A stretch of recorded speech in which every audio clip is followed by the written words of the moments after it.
6:40. Welcome to the October the 23rd, 2004 regular meeting of the Parks and Recreation Commission. This is a hybrid meeting with commissioners, city staff, and public and members of the public participating at the Bellhaven Community Campus in accordance with public health guidelines for in-person meetings and members of the public participating remotely. I'd like to introduce the commissioners and staff present. Commissioner Ems, Commissioner Michelle Sherman, Commissioner Justin Van Buren, and myself, Chair Peter Joshua. I'd also like to introduce the staff present: Library and Community Services Director Sean Reinhardt, Library and Community Services Assistant Director Nick Zegner, and Management Analyst Ashley Walker. Ashley will be helping facilitate the meeting. Ashley, will you please advise the public and commissioners on how the meeting will proceed? Thank you, Chair. For members of the public who are attending this meeting virtually and wish to provide public comment after the Chair calls for public comment on the item you wish to speak on, please engage the raise hand feature at the bottom of your screen. For those who are calling in from a landline or cell phone, please press *9 to raise your virtual hand. For members of the public attending in person, there are speaker cards available on the table. Please complete one and turn it into staff before public comment is called for the item you wish to speak on. If there are a large number of public commenters, the time limit may be adjusted by the Chair in order to allow everyone a chance to comment. When your turn for public comment has arrived, staff will unmute you. And with that, I'll return the meeting to the Chair. Under public comment, the public may address the Commission on any subject not listed on the agenda. Each speaker may address the Commission once under public comment for a limit of 3 minutes. Address and political jurisdiction. The Commission cannot act on items not listed on the agenda. Therefore, the Commission cannot respond to non-agenda issues brought up under public comment, other than to provide general information. Ashley, do we have any public comments?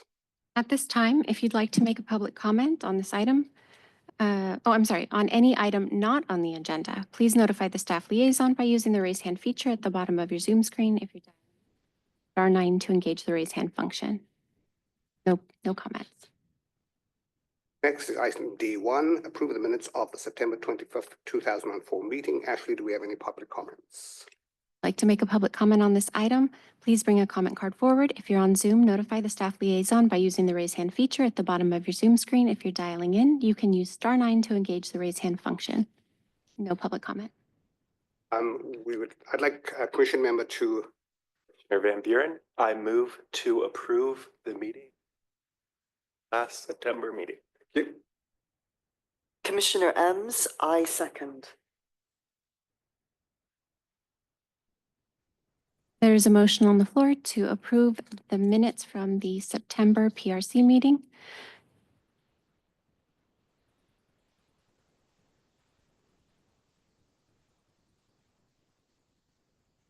Commissioner Ems, how do you vote? Commissioner Grass? Oh, I'm sorry, he's not here, is he? Chair Joshua? Approve. And Vice Chair Lee, we're voting on approving the September minutes. And thank you. And Commissioner Sherman? Yes, I approve. Commissioner Van Buren? Motion passes with Grass and Dawkins absent. Okay, next item on the agenda, D2, Library and Community Services Department statistics and recent activities. Staff will make a presentation. Ashley, do we have any public comment?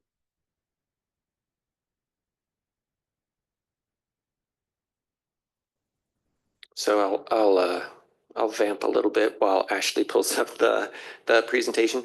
We don't normally this is an informational item. We put it on the regular business section of the agenda tonight because there were a couple of things that we had discussed that we thought might be a little meatier, and we may want to spend a little more time talking about them in this meeting than we would if we just put it on an info item. So, are you ready, Ashley? All right, please proceed to the next slide.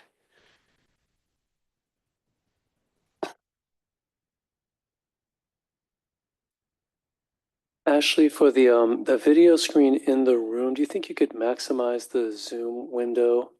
I see it's maximized for Zoom viewers, but in the room, you just hit the maximize. Top right. Apologies for those at home. It's our tech setup's a little new, so we're learning as we go.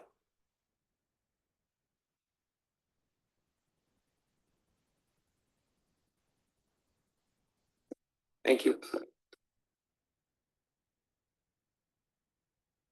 So we've been doing these department statistics now for a little bit more than a year, and we're starting to get enough of them that we can kind of give year-over-year statistics that you can compare. So you can see there at the top that the Bellhaven Library circulation and foot traffic have increased at the new facility. Not a huge surprise, but still very welcome to see that people are coming to the library and are borrowing the books, which to me means that they're coming to the facility and they're starting to use the facility. Gymnastics is kind of a constant success story. It has been steadily increasing. I think Harrison and his team at the Gymnastics Center are looking to add both a couple of hours to their open hours and add some more classes. They've gotten enough staff now that they feel like they can offer some more classes. So that's looking good. Drop-in volleyball has seen a pretty significant increase there, which is nice to see. Senior classes have decreased, and we're a little puzzled by that. Some of it may be that we had at the Burgess campus, where we had our temporary facility, we were established there for a couple of years, and so we were going pretty well. And then we kind of stopped and decamped and moved here and reestablished services here at the Bellhaven Community Campus. And so it may be that it's taking a little longer to ramp back up, but we're going to have a presentation from the senior team at the next month's Parks and Recreation Commission meeting, so we can dig into that a little further and talk about what might be causing that drop in attendance for the classes. I will say that the senior lunch program has been really successful here at the community campus, where they're selling out 50 or more lunches a day during the week. And they're looking to try to expand that with the a few more staff in the kitchen crew, so that Chef Tony and his crew can produce some more lunches, because the demand is there for the senior nutrition program. I will patiently wait for the next slide, Ashley. There we go. Some of you might have seen the compilation of suggestion box questions, comments, and answers. I find those really interesting to read. When we presented them to the Library Commission on Monday, they suggested that we sort them by date right now. They suggested that we sort them by facility and by date to make it just a little easier for the commissioners to navigate. Like, these are about the gymnastics, these are about the library. If you have any questions or comments about a specific suggestion box comment, just let us know. Happy to talk or speak to those. The Parks and Rec Commission work plan was approved by the City Council with one revision. So they took out the support and advise the Youth Advisory Committee, which is kind of interesting, but and then just renumbered them. I don't know, Sean, you were at that meeting, so. Yeah, I just want to be clear that the City Council opted to remove that from the work plan. However, the Youth Advisory Committee is still a committee to the Parks and Recreation Commission. That they did not change that. So just wanted to offer that explanation. Thank you. That's a That's a really good clarification. Thank you for making that clarification. But you can see that's really the only change to the commission's work plan that they made.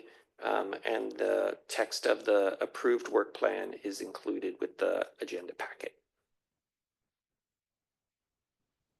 The aquatic survey. So the survey is an annual survey that the city runs with our aquatics operator partners.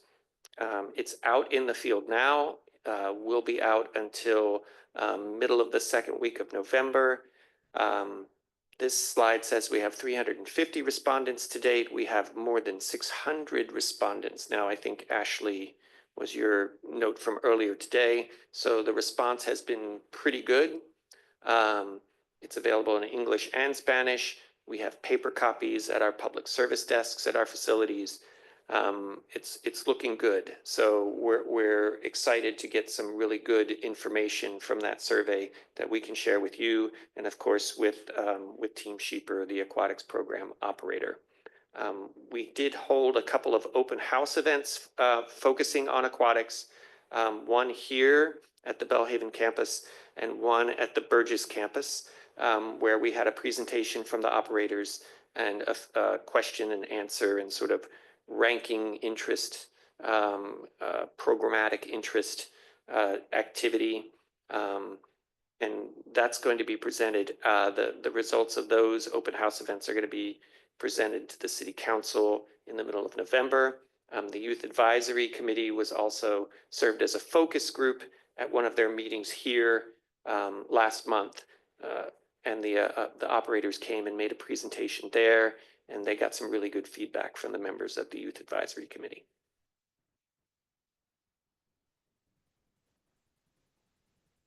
The Burgess Tennis Court resurfacing project has been completed. It looks great. These are the two courts that are just next to, or actually between the pool and the play area at Burgess Park there. One is always available for drop-in. The second one can be reserved, but it's drop-in when it's not reserved. We're starting a tennis partner matching pilot program.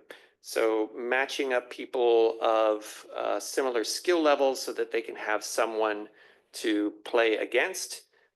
That's something that we had heard from earlier surveys, feedback we had gotten that people sometimes were interested in playing, might be new to the area, but then trying to find a partner to play tennis was sometimes a challenge. So we're going to try this program with an online registration form and see if we can match up some tennis players and get some folks paired up and playing tennis. And the park turf and track replacement project, I think we talked about this a little bit at our last meeting, but since we're here, we thought we'd give you a little bit of an update on that again. So the scope of the project, and this information is also on the city's website on the project page. Going to remove and replace the rubberized track, which is more than 10 years old now. It's at the end of its life. The exercise stations are going to be relocated and upgraded. The council added a component to the project where they would like to add some shade structures. I think probably over the seating is what I understand, or maybe they were for Over the exercise stations. over the exercise stations. The synthetic turf field, sorry, that was difficult to say, is going to be removed and replaced, and it's going to have the under material is coconut fiber based. So instead of some of the synthetic fields use like ground up tires or recycled tires as an underlayer, this will use a coconut fiber based underlayer. Going to get restriped. They're going to redo the irrigation that goes under the field. It's already, the project is funded, so we're not waiting on money. What we're waiting on is the construction of the new solar carports. So as you came in, there's several solar carport structures in the main parking lot out front. There's going to be another range of them over the parking that goes back along Kelly to the entrance to Kelly Field back there. And so that's looking like next summer. So that is when that is going to start, and we will certainly update you if there are any changes to that timeline. This was great. I don't know if any of you have had a chance to take advantage of this new trail that opened. There's a trail called the Flyway Trail out at the Don Edwards Wildlife Refuge. So right next to Bedwell Bayfront Park is this National Wildlife Refuge. It has a lot of birds, a lot of shore life. The city co-hosted a grand opening for a trail. It's called the Flyway Trail. It basically goes from that yellow bridge that connects the Meta Park to the other side of the Bayshore. There's now a trail that connects from that Meta Bridge out to Bedwell Bayfront Park that wasn't there before. And that coincides, the opening of the trail coincides with some of the breaching of the levees so that the water can come back in, and that marsh restoration project that's been going on for a while. It's really nice out there. The grand opening was this previous Saturday. So if you get a chance, take a hike out there and see. There's a lot of birds out there now. It was a really interesting event. A lot of supporting organizations were out there. They had some biologists and people from the Audubon Society, and it was a really great time. Halloween is upon us. So the annual Halloween Hoopla Carnival and Parade is this Saturday, October 26th. Parade starts at 11 o'clock from the parking lot behind Cheeky Monkey, which I think is called Merrill Street. Maloney Street, that little alleyway there. Starts at 11 o'clock. We'll proceed down Santa Cruz Avenue, which is closed during the parade, and then end up at Fremont Park, where there'll be carnival games, trick-or-treating for the kids, and some entertainment. It's a good time. If you get a chance, stop by. Pumpkin Splash, which is the floating pumpkin patch at both of the pools, is sold out. So that's really exciting at both places. And that's on Sunday. And then Trunk or Treat, which is trick-or-treating out of the trunks of decorated cars, is this coming Tuesday here at the Bellhaven Community Campus from 4:30 to 6:30. And then something that's not on this slide that's also going on is over at the Burgess campus, the kids from the MCC childcare program and the MCC after school program will do trick-or-treating on Halloween at the city facilities on the Burgess campus. It's always nice to see them in their costumes. With that, it was a lot of talking. I'll pause hand it back to the chair for public comment, and then happy to talk through any questions or comments you might have. Nick, Ashley, do we have any public comments on this topic? At this time, if you'd like to make public comment on this item, please bring a comment card forward. If you're on Zoom, please notify them by using the raise hand feature at the bottom of your Zoom screen. Dialing in, you can use *9 to engage the raise hand function. Thank you, Ashley. With that, public comment is closed, and we'll open the floor for comment and questions.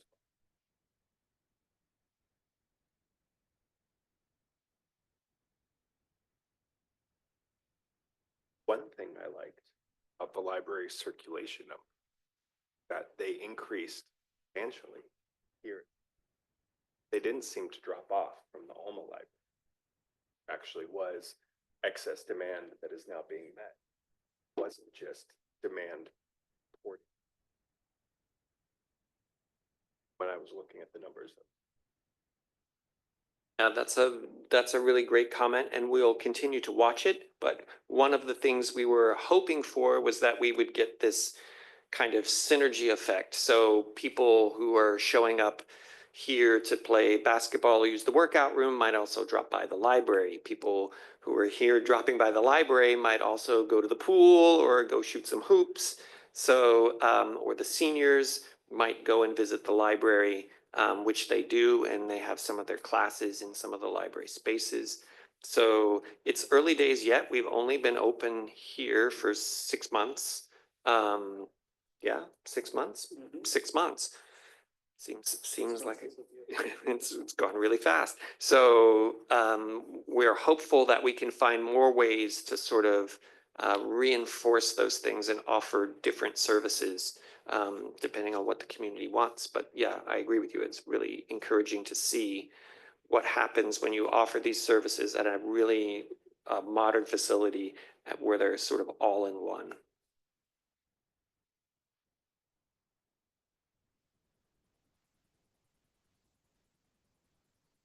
I would like to echo the formal comments regarding the Flyway Trail. I was actually at the celebration on Saturday, and I have to say it was such a great event. Everyone was so friendly. It was very, very informative, and it was actually nice to see people who traditionally you don't see actually walking the trail. So commendation to the city, I think. A nice end to a very long project. Yeah, we're really looking forward to getting more use out of that trail. The Salt Marsh Restoration Project has been a long time in coming, and not only is it restoring wildlife habitats, but it's also making the shoreline more resilient to sea level rise, because those marshes, when they're restored, do a better job of mitigating the any kind of sea level rise that might happen or flooding from sea level rise. So it's kind of a win-win. I just had a question about the tennis matching program. It certainly see, but it did also say an online form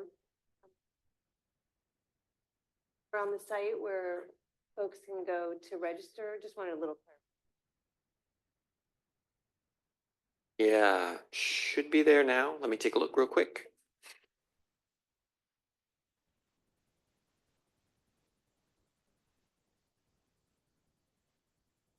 I can jump in. So attachment E, the listing there is a link to go to the place to sign up, and it is live now. I'm not sure whether they've started matching yet. I know they kind of just started it.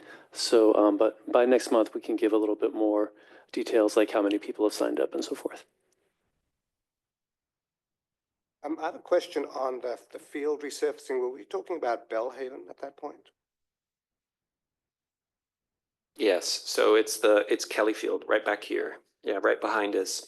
So the work will be done next summer, is that the plan? Starting in spring, hopefully done by summer, yes. So it's a- But it is, since it's dependent on the construction and installation of those solar carports, it's kind of contingent on that. So hopefully that doesn't get pushed back. How long do you think it would take to do that? Let's see. It says by July on the project website, so that would be great. We can find out a little more specific, like the time frame expected from start of construction to end of construction. Right now, Public Works, which is leading the project, is keeping it more general with a construction start in spring and completing in summer. So from that, you can infer that we're talking a couple of months, several weeks. Are there plans to resurface any other fields with that same material? The most recent project that did so was Hillview Middle School, which is the other artificial turf field that we have. So I'm not sure if there are, and recently the dog park at Willow Park also is synthetic turf, and it's the same underlayment. So that does seem to be the direction we're going. So we don't have any fields that have that rubber material on the bottom? Yeah, good question. I don't think so. I think it's just this one at this point, which is up for renovation.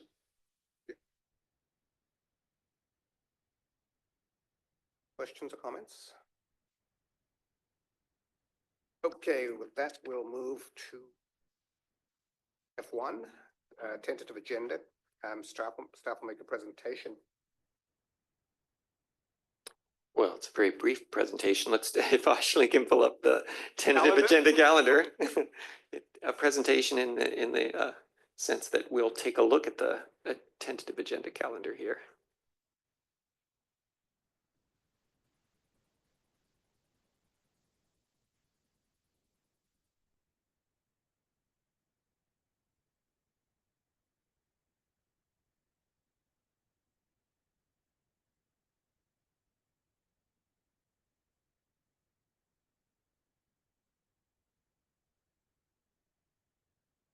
Look at it on my computer here so I can see it a little better.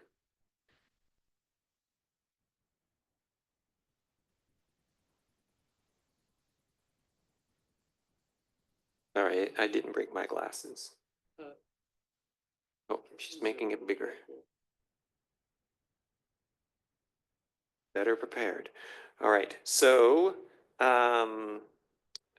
there's that presentation next month on services and programs for aging adults for our senior program. We're going to look ahead to the meeting calendar for the end of the year and the beginning of next year. There's some holidays that we sometimes push meetings around, so we'll take a look at that. We're going to bring a policy update to you guys to take a look at, some survey results on aquatics. And I might mention that by email, Commissioner Grass had asked about the update on tennis and pickleball feasibility study, which we can agendize that for November and bring you an update on what's going on so far. There's not a whole lot to update there, but he was interested in kind of closing the loop on that a little bit.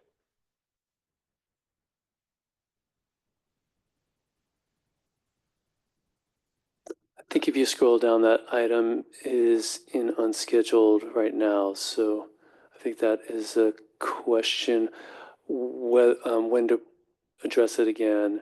So for like next month, I think staff can provide like an update. If there's not really a lot to update, we might consider just conveying that in the context of the overall department update report as opposed to a standalone agenda item. So just wanted to put that out there because it would be probably a relatively brief update.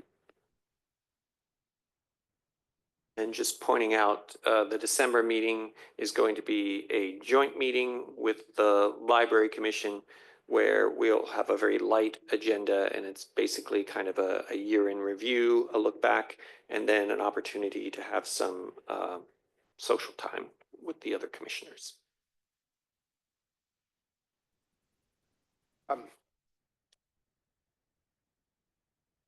Slide. At this time, if you'd like to make a public comment on this item, please bring a comment card forward. If you're on Zoom, please notify the staff liaison by using the raise hand feature at the bottom of your Zoom screen. If you're dialing in, you can use *9 to engage the raise hand function. No comments. That public comment is closed, and we will open discussion for commissioners to ask questions or make comments on the agenda.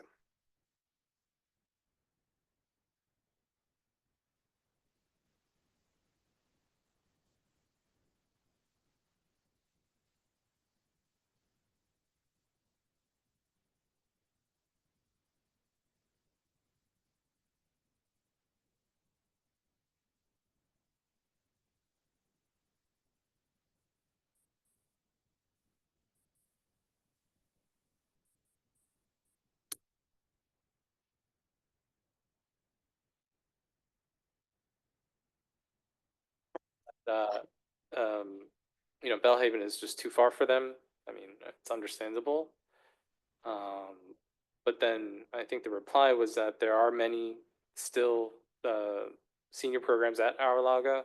So I don't know, maybe there's a misunderstanding about how senior Yeah, programs are being handled. Yeah, I can speak to that a little bit. So the drop in statistics were for seniors attending classes that were provided by the senior program. So the attendance at sort of the nutrition program and the daily social times and things like that has remained pretty consistent as far as I'm aware. It's the classes that we're providing, and I think when we disrupted, we sort of shut everything down at Burgess, kept it shut down for a couple of months and then tried to stand it back up here, that we didn't probably, well, we'll get into that, but I think there are a couple of factors about why we didn't get the same enrollment that we had at Burgess. I expect the enrollment to continue to grow as we try out different classes and see what the seniors want. But we'll kind of dig into that a little more next month. I'm curious too. I'm kind of throwing those out just based on some sort of preliminary conversations that I've had. We all had the same sort of reaction, when we saw that drop. So it's something that we want to get to the bottom of and find out why, but we will dig into it next month. As far as coming back and forth, we have fewer senior program classes now at the Burgess campus because the bulk of the senior program is here at the Belhaven Community Campus. So there are fewer classes now. We were offering all of them at Burgess, and now we're only offering about a half dozen or so at the Burgess campus. But the staff at the Arriaga Center are looking at both trying to increase the sort of formal classes there, but also to sort of provide space for like a senior lounge area to give just for sort of informal socialization and kind of hanging out time there as well. So more to come. Hopefully we can dig into that as staff and then share it with you as a commission next month.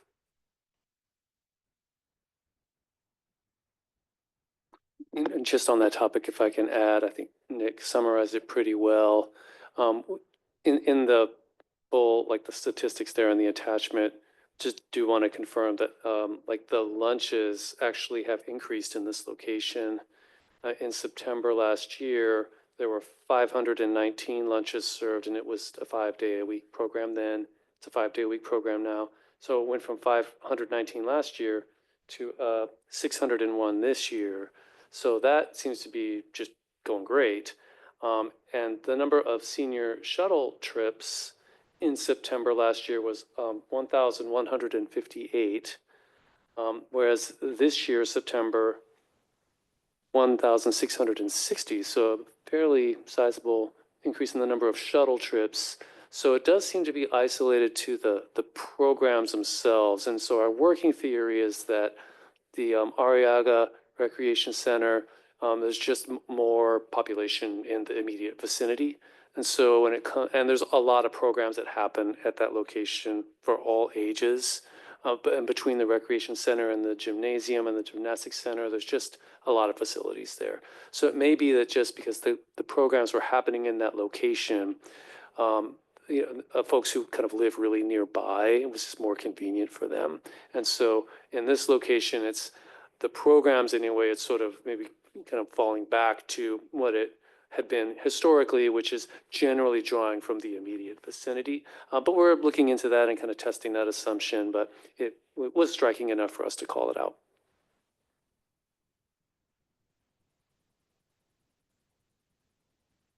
Other questions on the agenda? What? I'd like to make a short report on items that are of interest to